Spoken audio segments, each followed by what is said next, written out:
What's up, guys? It's Tuesday. You know what that means. Another episode of eBay ended watch list items. What were we watching? Why were we watching them? What did we find? Let's get right into it, everybody. We are going to start with this item right here. This is a 23-24 extended Connor McDavid SPX HoloView Retro out of 50.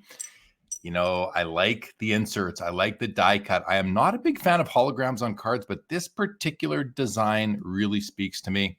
I like it a lot. I was watching to see what it would do. This is the version out of 50. There's an unnumbered parallel or an unnumbered base. This is a numbered parallel. Sells for $106 USD, 145 Canadian. I'm going to keep watching, maybe pick one of these up in due course. I like to sometimes just watch and see what happens and then make a move later on. I was also watching this 2015 Patrick Kane, the Cup base patch parallel or variation.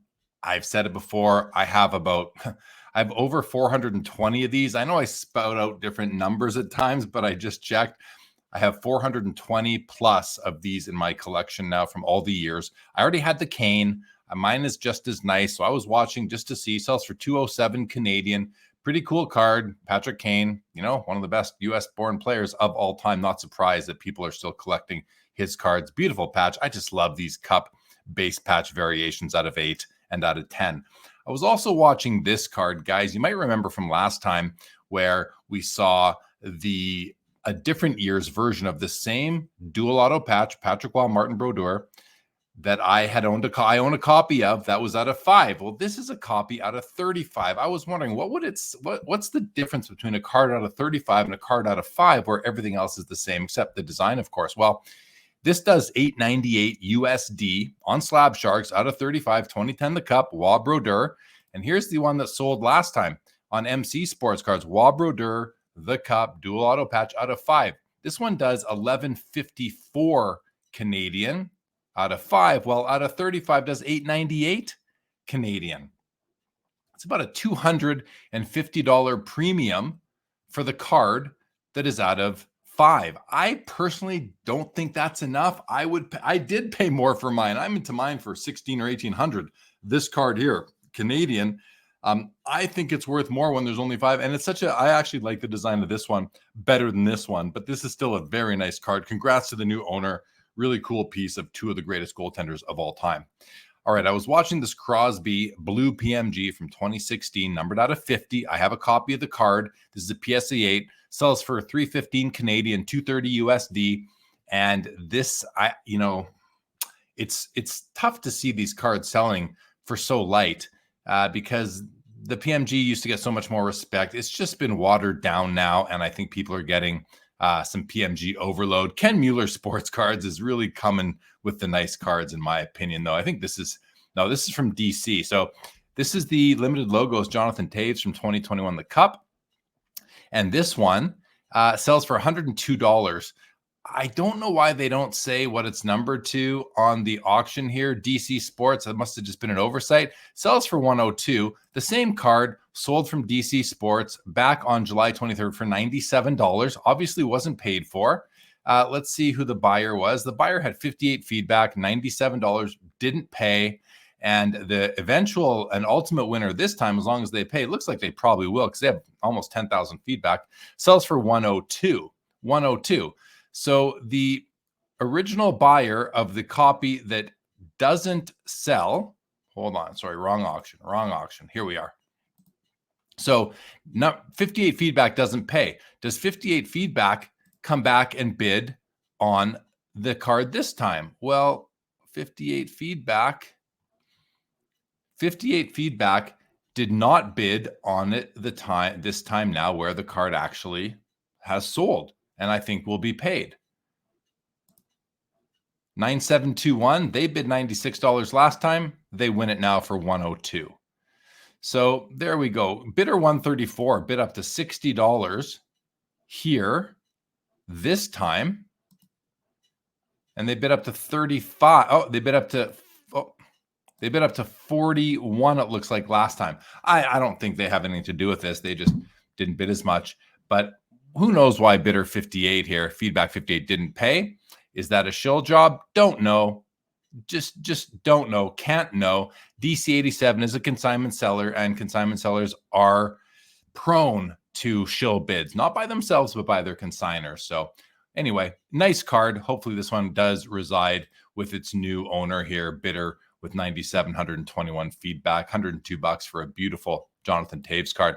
All right, guys, I love these. I absolutely love these 2013 Fleer Showcase Skybox Premium Star Rubies, numbered out of 50. This is Mario Lemieux. Sells for $304. Ken Mueller's got the good stuff, guys. $304 USD, about $420 Canadian. I was thinking about bidding on it because I've got the Ovechkin and the Crosby and I think the Gretzky as well. So, of course, I'd want to add the Mario Lemieux. But I didn't because, you know, my others are in tag slabs. So I didn't want to add the PSA slab, although I could have crack it out, send it to tag, get it accurately graded. Maybe I'll do that next time. But beautiful card. I just love these. Next up, a Gretzky 2018 O-Pee-Chee Platinum Orange Checkers out of 25, PSA 9. I own a copy of this card that's out of 25, this exact card. Mine is a PSA 10. I bought it raw at the Expo back when it first came out from my buddy Frankie 5 sold me the raw copy. I had it graded by PSA back in the day. It came back at PSA 10. Beautiful card. So I was just monitoring this one, see what it's worth, see what I think. $275 US, about $380 Canadian for a PSA 9. I think that's decent. What does that make my PSA 10 worth? That's where your brain goes kind of when you think about these things. And I don't know. It's not for sale anyway. I'm keeping it, but you know, I just like to keep tabs sometimes when it's convenient like this.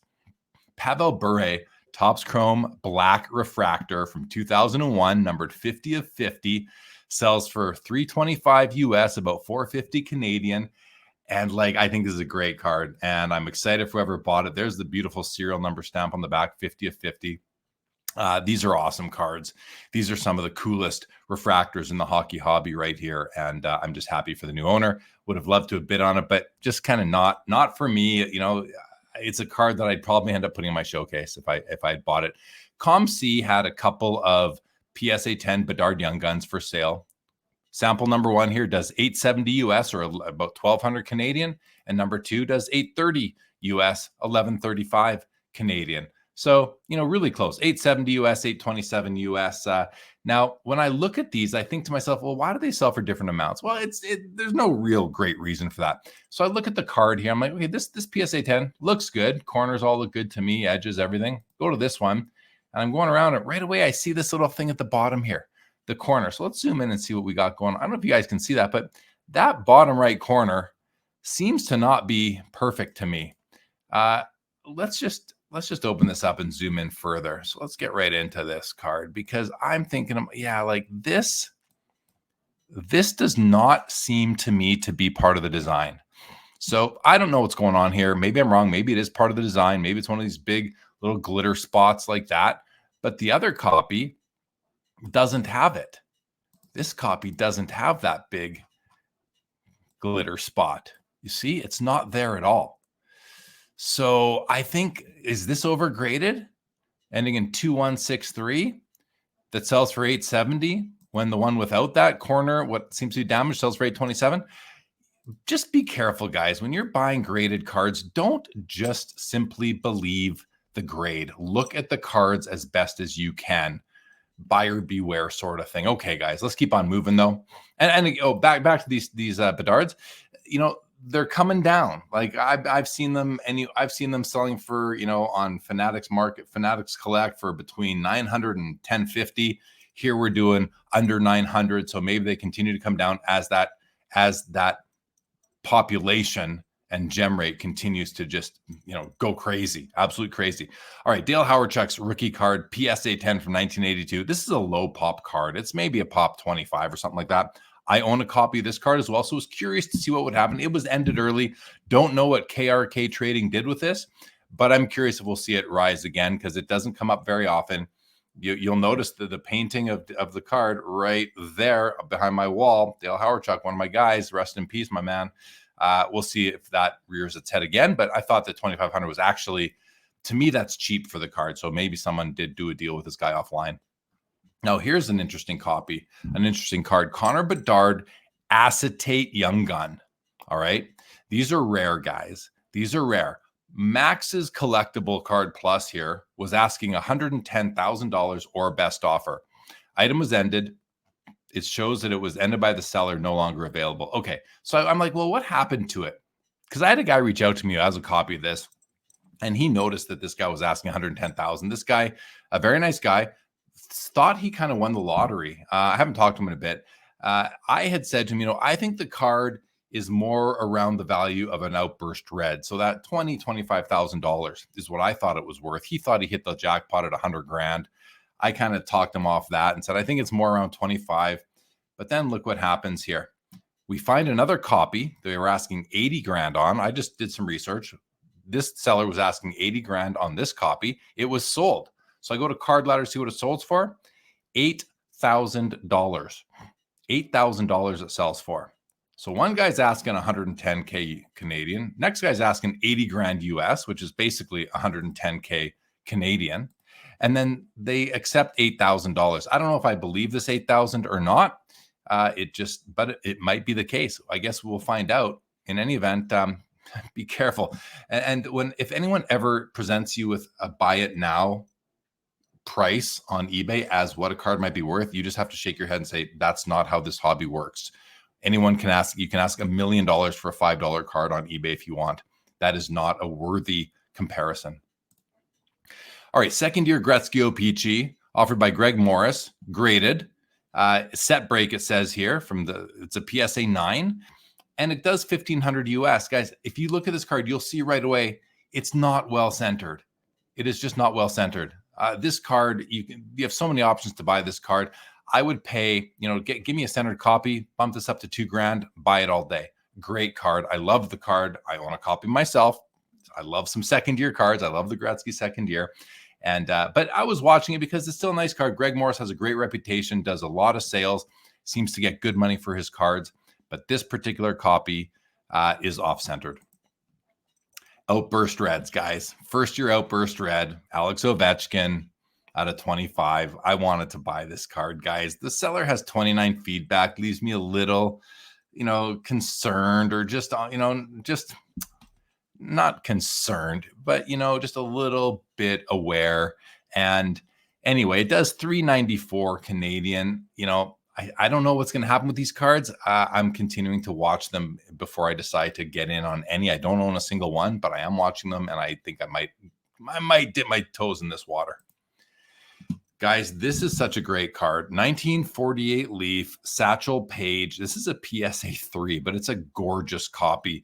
And you might notice it is blurry. There are registration issues. I don't know if I've ever seen a copy without registration issues of this card. It's got the NBA Gold Diamond sticker. It's a beauty. Does $46,939 by Greg Morris. He also, in the set break, sold the Jackie Robinson PSA 3.5. This one gets $11,321. This is very similar to the copy I own. I have mine in a PSA 6, but my centering is pretty much the same as this centering. My card's just in better shape. 3 grades better, 2.5 grade points better as far as PSA's assessment goes. And I wanted to see what this would sell for. It's a beautiful copy. Guys, centering's so important. I love well-centered cards, but when I own a card for long enough, and I've owned my Jackie for over 10 years now, I wouldn't even replace it. I just love it for what it is. Henrik Lundqvist, I want to see what this would do because he's a Hall of Famer. This is a Cup RPA, numbered out of 240 or 199. In 0506, the top tier RPAs were out of 199.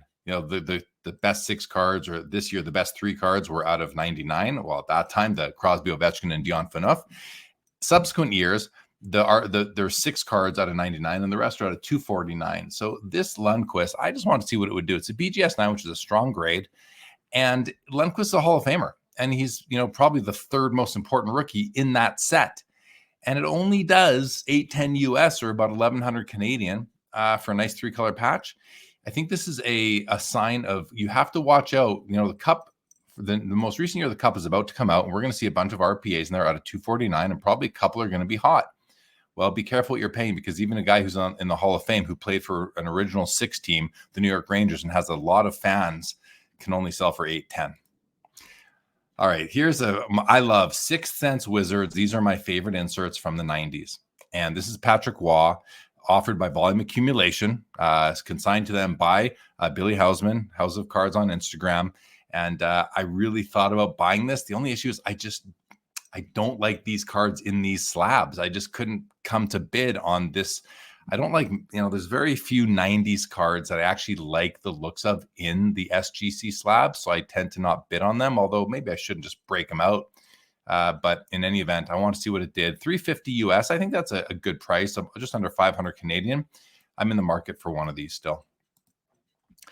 And an Ed Belfour, limited logos from the cup. A Volume Accumulation sells it, goes for 178.50 USD, just under 250 Canadian. Ed Belfour, one of those guys that I like to pick up cards of here and there. It's from my home province in Canada, and he was a great goaltender. All right, this is a card that I've had my experience with. I owned a copy, I sold it. I think I owned a second copy, sold it.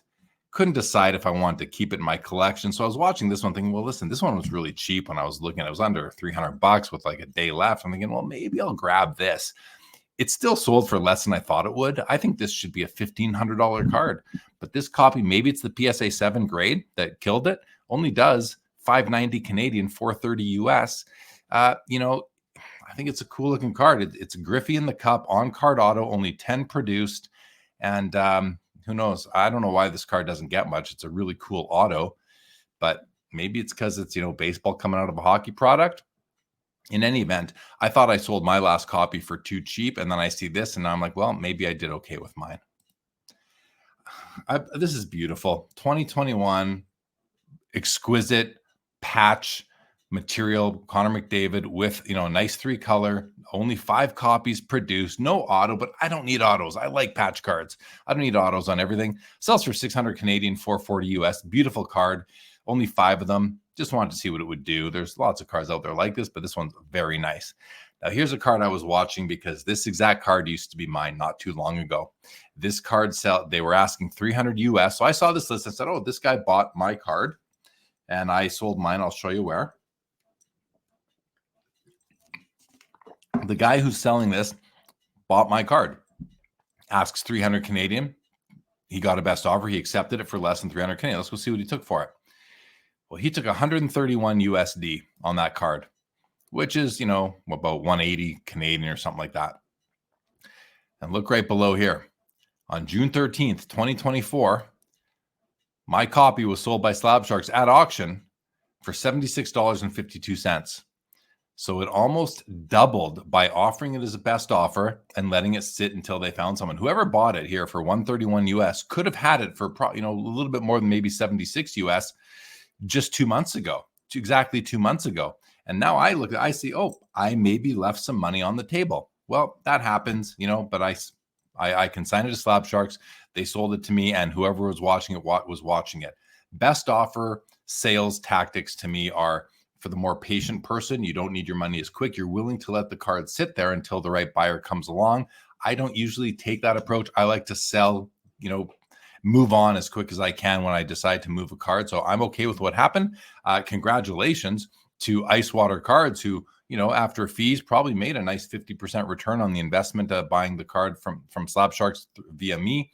And it's interesting to see that happen. All right, Reggie Jackson. Greg Morris, this is a PSA 7. I love the Reggie Jackson rookie card. I have a painting of it behind me on my wall. This is a 7. I own a 6 that's in beautiful shape with centering that is way better than this card here. So I just wanted to see what is a 7 doing? Well, it does 918 US, 1260 Canadian. Meanwhile, my copy, which is a 6 or a 6.5, maybe mine is, but has better centering. I don't know if it would sell for more or less, but I just wanted to see. I love the card. To me, it's an all-time classic. Another card that I own a copy of, so I want to see what it does. Now, I have this in a PSA 10. It's a low pop. This is being sold by PSA themselves. And this card in a PSA 8, the Sidney Crosby 05 Artifacts rookie, sells for 365 US, 500 Canadian, only 750 copies produced. To me, this is a really good alternative to the Young Guns. I have a copy, keep in mind, and I got mine a long time ago. I'm very happy with it. I don't own his Young Gun. I prefer this to the Young Guns now. And Again, wanted to see where this would sell, and PSA is already built up almost 10,000 feedback, so they are busy at work selling cards on eBay. Second year Maurice Richard, sold by Vahuda, $1,525 in a GAI holder. Now, I don't know much about GAI except they're no longer in business. They were respected when they were in business, is my understanding. Does 2,100 Canadian, 15 and a quarter USD. A beautiful copy, though. Not my favorite second year card of a Hall of Famer. I like is the 53 Parker Richard. To me is a work of art. This isn't my favorite. I have a couple cards from 52 Parkhurst. I got the Gordie Howe and the Tim Horton and the Terry Sawchuk. I don't have the Maurice Richard, and I don't think I'm going to go for one, but this is still a great card. And I know the guys at Vahuda, AA Sports Cards, good guys, very trustworthy. They know what they're doing. Don't hesitate dealing with them. All right, we have a 1997 Metal Universe PMG Deion Sanders, offered by MC Sports Cards, channel partner MC Sports Cards. This one has no serial number. It still gets almost $3,000 US. Now, if it did have a serial number, does this go up 10x? I'm going to ask you guys leave me a comment below. What do you think if this had a serial number? What does the Deion Sanders PMG green sell for? 10x, 5x? I'm going to think it's got to be a $15,000 card. There's probably a comp. I can go search it out myself and see we can all do that together after the video, though, guys. Cool card nonetheless. But for me, I want serial numbers on my PMGs. Third year Bobby Orr O-Pee-Chee. One of the most impossible cards to find well centered in the Bobby Orr run is this 68 O-Pee-Chee. It's a great card, sold by my friends again at Vahuda, AA Sports Cards, $2,525 US, almost 3,500 Canadian. That's a big card, guys. That's one of those non-rookie cards of a Hall of Famer that just for the nuance type reasons gets good money. These are so off center all the time. This one's not perfectly centered, but it looks pretty darn good. And then we have the Matt Sundin 2002 Topps Chrome Black Refractor out of 100 PSA 9 Pop 1. I'm a big fan of Matt Sundin. Not a huge fan of this Toronto jersey, though, for any card I own, but it's still kind of cool. Nice looking card. You look at the back, you notice numbered 42 of 100. Nice card. I went, this was sold, and I thought, well, did it sell for 200 US? So I went to Card Ladder, and it was sold for 100. So what that tells me about is that when I'm looking at cards by AJZ Collectibles 85 here, who's got good, strong feedback, almost 16,000, if they list a card for $200 US, they might be willing to accept half. So that's kind of how I operate a lot of times. Is I see this guy will take half of his ask. I'm going to go see what else they have for sale, and maybe I'll make an offer on something else that they have. I just come in here, I'll go to auction, maybe I'll sort by highest price just to get the low end stuff out of there. They only have one auction right now anyway. Most of it, not auction, buy it now. What am I talking about? Yeah, go to buy it now and sort it and just see what else is out there. And I kind of figured to myself, okay, he wants $550 for this. Maybe I offer $275. Anyway, that's how I roll a lot of the time with these things, because you get an insight into how someone's operating. Anyway, guys, thanks for joining. Hope you enjoyed this one. I'll be back next Tuesday for another episode of Sports Cards Live Recorded, where we go through the eBay items, and check out the video I just dropped earlier today about the CT scanning issue in the hobby, guys. Have a great rest of your day.